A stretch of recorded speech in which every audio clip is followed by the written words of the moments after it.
IBM patents a smartwatch that transforms into a giant awkward tablet screen on your wrist.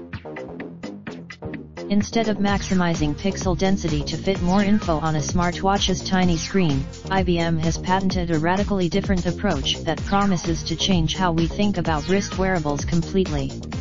But given the trouble, today, the most fashionable idea about how to make mobile devices like smartphones more functional is to use folding screen technology. It allows the device. IBM appears to be thinking 3 or 4 moves ahead of today's folding screen smartphones, however, with a recently approved patent titled, and focused on wearables. The patents illustrate, to give those apps a little more space to breathe when opened, the patent describes a unique expanding screen system using sliding panels hidden beneath the wearable's main housing.